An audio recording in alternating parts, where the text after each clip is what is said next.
Before you watch the video, please hit the subscribe button and the bell icon so you will be updated with the latest video. Ang hinaut kaninyo ang anak mo sa kabaskog sa inyong mga panglawas na diin mo'y magamit nato sa pagtimbang-timbang sa mga kamaturan na makapaghatod ka nato sa kaluwasan nga sumala lamang sa mga nakasulat sa Biblia. Nagitulo ni Master kanamo padin sa mga among pagtudlo kaninyo o uban sa mga basahong referensya na kung kinigigamit dili para sa pagsupak sa Biblia. Kumusta kaniyong tanan? Labi na sa mga membro sa PBCM diri sa compound sa inyong malaho tayong pagpahigayon, pagsuportar para sa atong programa. O sa mga chapter president na nagpahigayon, nga nag-angkon sa mga radio station din na pahigayon sa inyong dapit yana para maihayag ang kamaturan. O kaninyo among gipanghinaot nga inyo gyud nga lahutayan ang mga pagpamatuod namo para makuha gid ninyo ang kamatuoran. Og dinhi karong tungura pahibalo nga dili nato kalimtan ang atong panagtigom sulod sa usa ka tuig adunay tulo ka hugna, Disyembre 29, Marso 10 ug ang Agosto 19. Og ingon man ang atong mga hatagon mabinulan man kutob sa anaa sa paghatag niya na para sa pagtabang sa pagpabarog sa atong PBCM Palace construction ni ana nga pahigayon. O garon magapaila pa ang kauban pang ebanghelista o ministro. Kumusta og mayong pagpaminaw usab sa gihapon kini ang inyong igsuon. Sa gihapon mao'y usa nga makauban ninyo nining higayona pinagis pagatod sa ato ang programa o tulumanon. Ingon ini kita nga oras dinhi sa inyong pagpatalinghog dinhi sa RMN DXPR Pagadian City. Alauna ngadto sa alauna medyang takna sa kahaponon kita mga kaigsunan matag adlawng Domingo. Kumusta sa mga kaigsunan ubos sa pagdumala sa presidente or chapter president Brother Donald Ainley.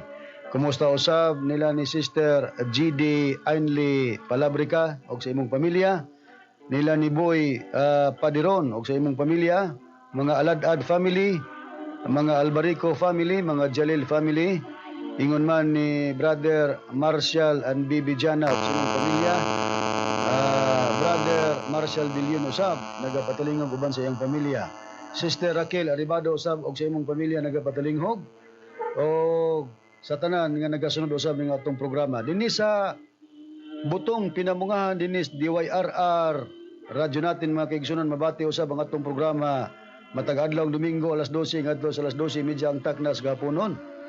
O kumusta sa mga kaigsunan labi nas mga kaparentiyan sa kaubang ministro Brother Rene Tilibrico nga mao'y naghatag og suporta kinabuhi dining atong programa dinhi nining maong sibihan.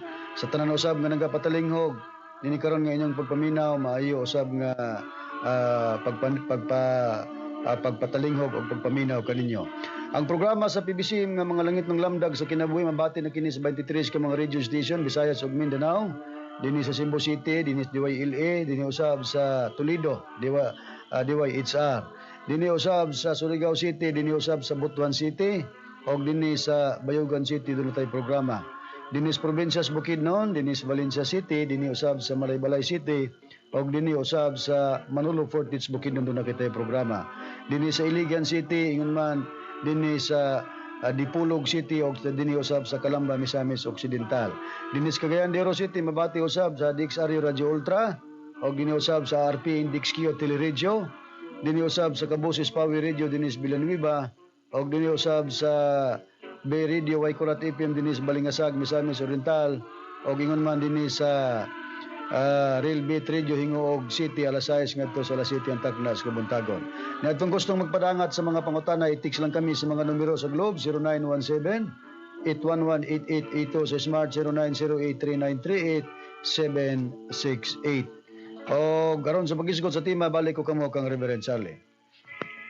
Nining tungura karon brethren mga mahal mong tigpaminaw ang atong pag-isgutan karon nasayod na sila kadtong mga nagsunod kanato brethren dili na sila angay pang malibog kun unsa ang doktrina sa pagmantala nato walay lain ang Espiritu Santo.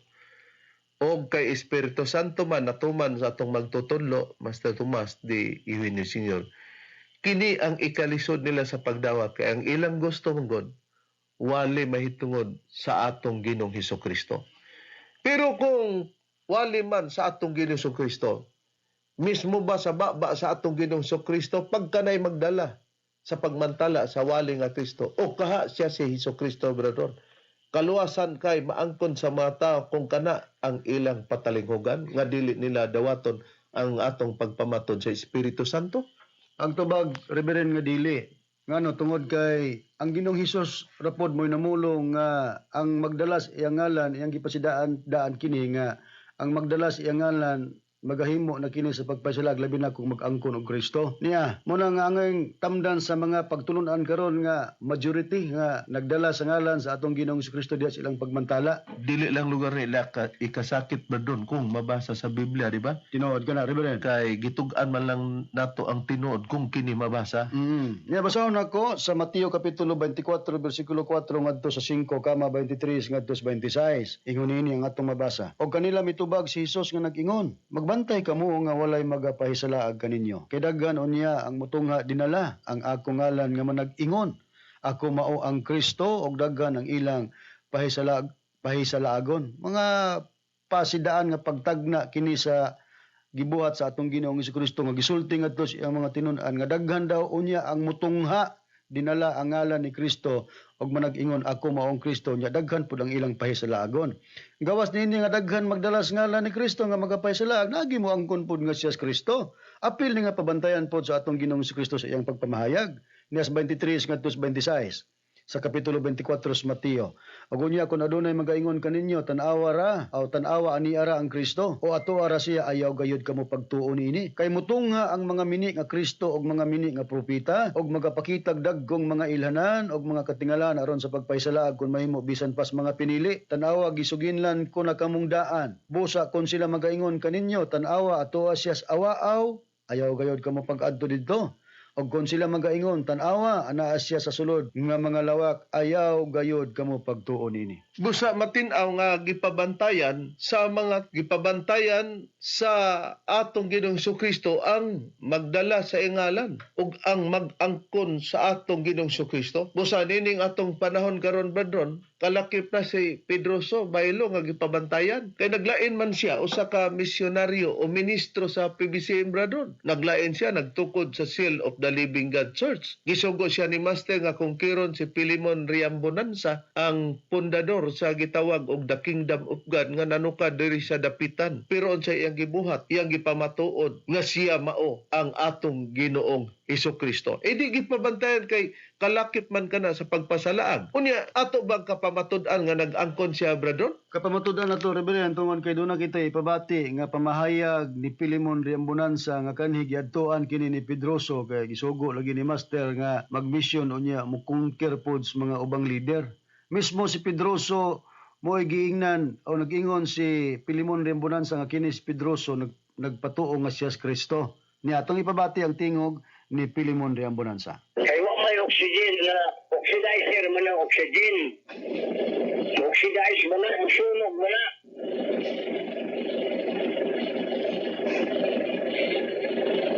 Ngunit labing sikreto nga akong itudlo kaninyo. Wala niya sa mga pastor.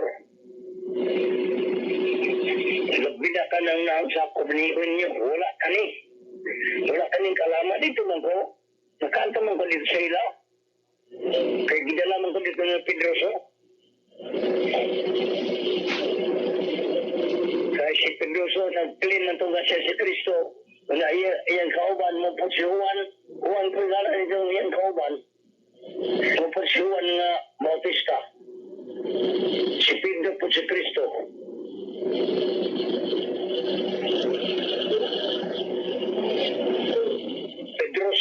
Pedroso nga lang ito. Atong nadungog nga si Pedroso daw, bradron, nag-angkon daw, nagpamatod nga si Kristo kay admitado si Pilimon Riambonanza nga nakaanhi kuno siya.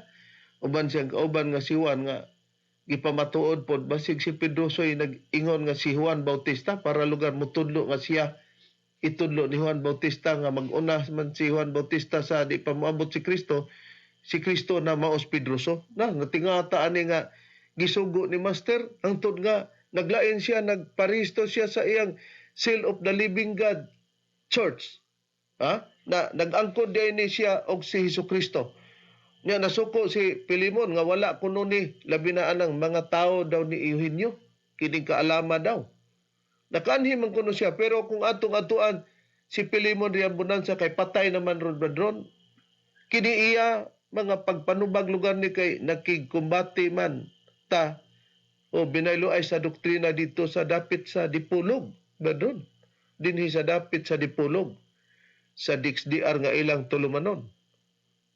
Unya, pinaagi ni ini, pero kini si Pilimon di ambunansa, ni ila gani ni siya, pod bradron nga si Master kuno iya ning tatay, kay mao daw ni iyang tatay, makapamatod bata bradron, nga giluwatan gini sa baba ni Pilimon di ambunansa, sumala sa iyang pamahayag. Makapamatuod ta Reverendo katong paminawon ang tingog ni Pilimon Riambonanza nga ang atong magtutudlo nga si Master iyang gitawag og tatay. Ni atong paminawon ang tingog ni Pilimon Riambonanza. Because put those dito sa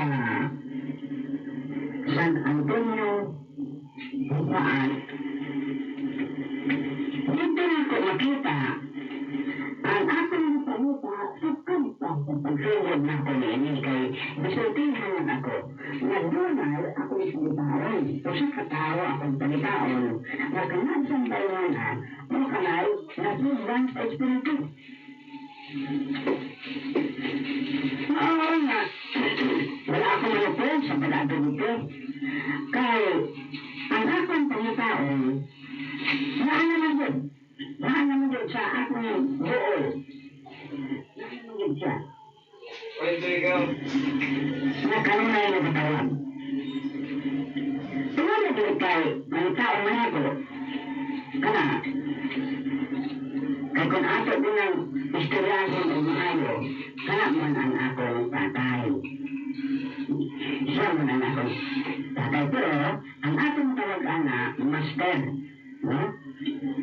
Mananahuan ako ang mga tao, tubuot yun sa Pilipinas, utod sa makagulo-gulo sigla na ayaw ng kanino pagpasalamong pagkamay ang tao. Kaya ang sayod, na kanada ang tao, templo sa Diyos. Ginatamay kanunay. Wala kay putamay na ng pagkanyain, ang subot ng kanayon. Kanang malagbunis, ang ulma, sa malagbunis, asa na yung punta. Subot lang tayo. Malagawan, ako lang nangyayari, kanagkamali ng tamay, ng Master Tomas Eugenio, Senyor, no kana, ang usa katawa ng pangita na ko. Sa niyanto mo lang, usikan din ako ang akong mura sa pagpatulog. Kanino man kayo, namanay among uhanan, no? Kung ninaw kami, manhilak lang kami. Hilak lang ang among ini kay usahan naman na wak mo nang ibigay sa Diyos. Naman yung isulti na, huwag ka na, wala na may punitaan, mamita kayo. Ano akong punitaan, mag-ibrad din sa Sintitos. Kung nakakain ako yung punitaan na, doon na yung antok na ako, nagkasuntas na, nasa Sintitos ang nangibad. Hindi ko maulang ako ng tinoon.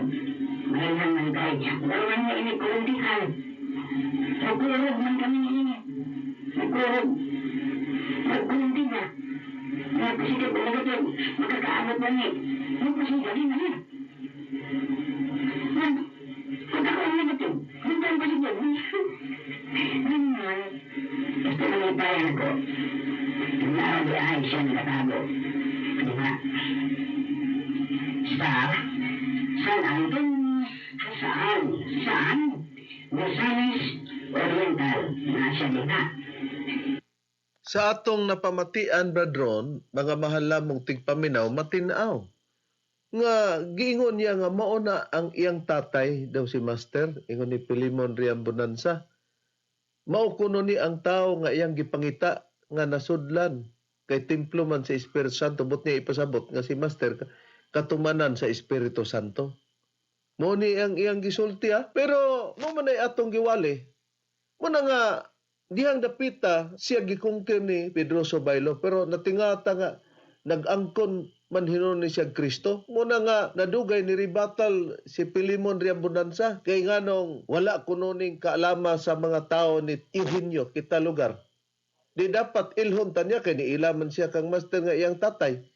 Niya nadugay ang gikontra iyang tatay. Mo manang natingata. Kay nganong nakikunta pod siya lugar, dili gyud pod siya motuo nga si Pedro so Cristo ngano kay otro mas Pilimon Riambunansa si Hesus Kristo. May priba ba tanya na bradron? Ano na kita'y priba Reverend nga kini si Pilimon Riambunansa nga giadtuan ni Pedroso niya matud pa niya si Pedroso nag-angkon nga siya Kristo.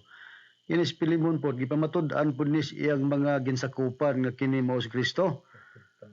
Matud pa ni Ginito Yabo. Iya maning sinaligan ni Ginito Yabo. May gani kay magkinaurasay ning duha ka Kristo atong panahon na kay matud pa ni Pilimon, sige, Pedroso, Kristo man daw. Niya siya pod kaya gipamatud-an man siyang mga tinunan ng Kristo. Nag-angkon po ni Pilimon nga siya si Kristo. Atong paminawan, ang pamahayag ni Ginito Yabo nga usas iyang mga sinaligan ni Pilimon Riambunansa. Kung akong direksyon ninyo pagsulti, daghan man yung nag-angkon niya na karon. Pero ako magaingon kaninyo na ang Kristo mao ang among magtutudlo si mahal nga Haring Pilimon Oriental. Pero ako nihatag kaninyo ang magadugang ilhanan. Kay doon na may nag-angkon anang mga doon na may nag-angkon na ng Kristo. Pero doon na tayo ilhanan sumala sa kasulatan. Una din sa kanang Kristo, utok anak sa Diyos, interpreter sa kalibutan. Kanang Kristo kuno, utok kana sa Diyos, interpreter sa kalibutan. Kinsa may mo interpreter, mo interpretar. Si Pilimon Riambunansa, kay mao man kuno na siya si Hesus Kristo. Nabantayan nato ang gingon ni Hesus Kristo, nga daghan ang mag-angkon og Kristo, nga niara siya diri. Okay na mas dapitan. Ay mo pagtuo na si Pedroso tuapod sa balingasag sa iyang dapit nga iya lugang istaran diya sa gitawag og kalawag balingasag Misamis Oriental. Di kung adunay bagingon naara ang Kristo diha. Uana siya sa lawak di ta ipatuo mga mahal na muting paminaw labi na maglawak na babae ka peligro to kay bakakon man na nga Kristo. Kitsa pa, bradron, gawas kang Pilimon o kang Pedroso nga nag-angkon sa pagka-Kristo?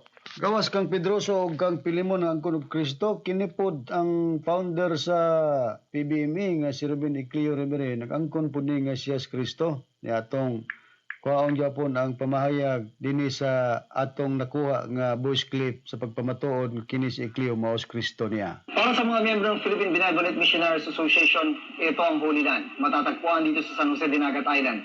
Kung sakaling dumating man daw yung panahon ng paggunaw ng mundo, ito lang daw ang mananatiling nakatayo. Dahil para sa kanila, ang lugar na ito ay pinuprotektahan ng kanilang Divine Master, si Ruben Iclio Sr. Sa kanila ay Holy Land, makikita ang bukal kung saan umaagos umano ang tinatawag nilang holy water. Paniwala nila na kapag papagaling ito kapag ininom. Bago mo inumin, magdasal ka muna, hingin mo na ang kapangyarihan ng Panginoon sa pamagitan ng tubig na yan, kung ano ang karamdaman sa iyong katawan, pwede kayong gumaling. Maraming milagro na raw ang nangyari sa isla dahil sa kanilang Divine Master. Isa raw sa mga buhay na saksi, si Shirley Tanyesa. Napagaling daw ni Iclio Sr. ang kanyang ama na nasiraan noon ng bait. Tutulog man siya ng madaling araw. Pagising niya, alas 8. Magaling na talaga. Si Jesus Christ at saka si Divine Master, isa lang yun.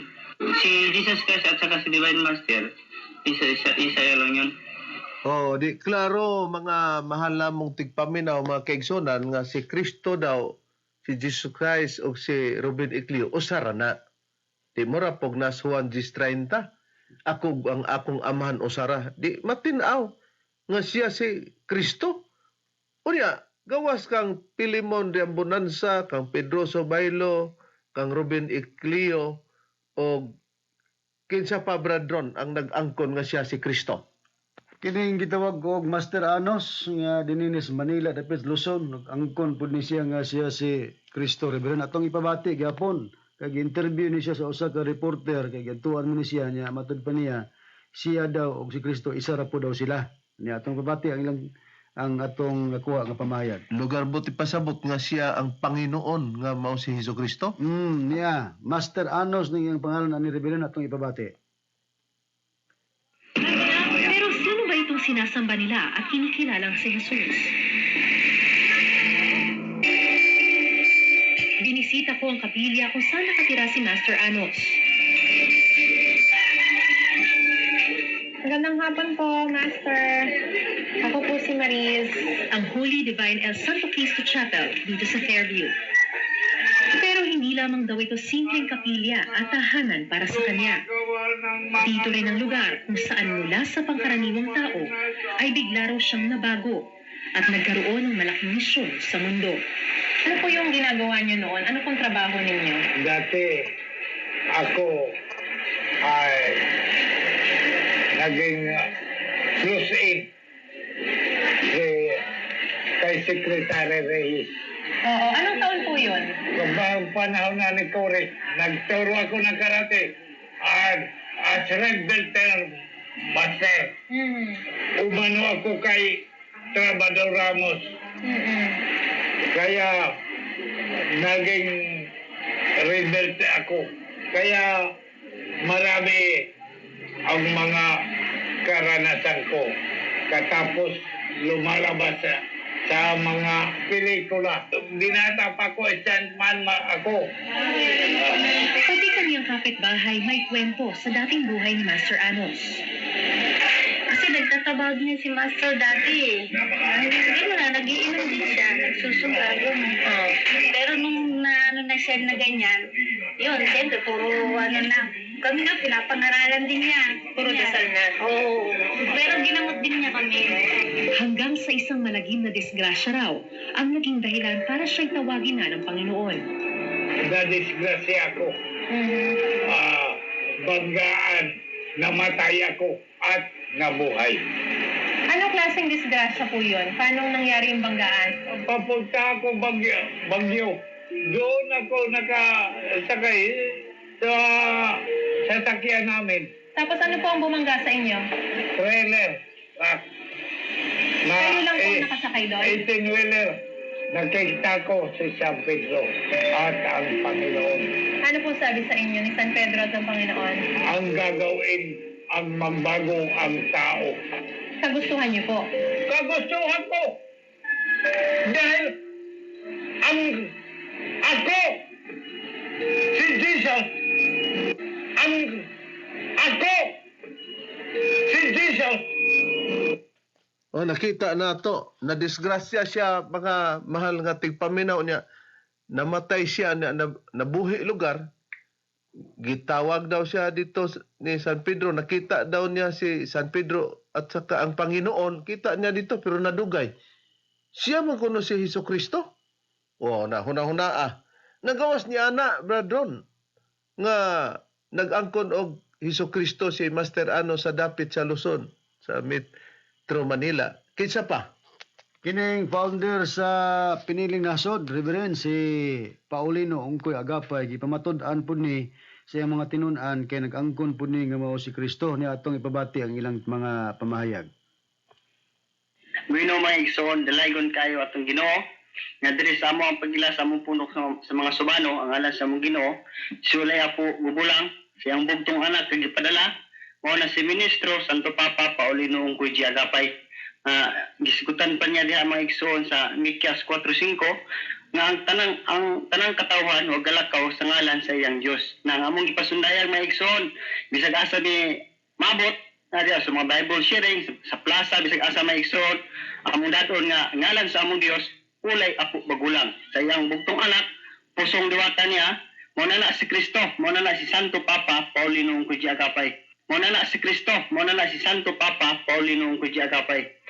Nakita na to mga mahal na mong tigpaminaw, mga kaigsonan. Pero base sa sinultian ni Kristo, pabantayan ang magdala si ngalan og mag-angkon. Kay ngano, mismo si Kristo nag-ingon nga wala nay Kristo nga wali nga atong himon nga tinod kay si Apostol Pablo nagingon nga wali nga Kristo dili pa tumao ang kahingpitan aduna pay puli ni ana nga wali. Tinood ka na, Reverend, og pahayag ni Pablo dinhi sa iyang sulat sa unang Korinto, Kapitulo 13, versikulo 9 og 10. Unya, ang Biblia nga akong basahon kining Bibliang Katoliko nga hiligaynon, matod pa dinhi.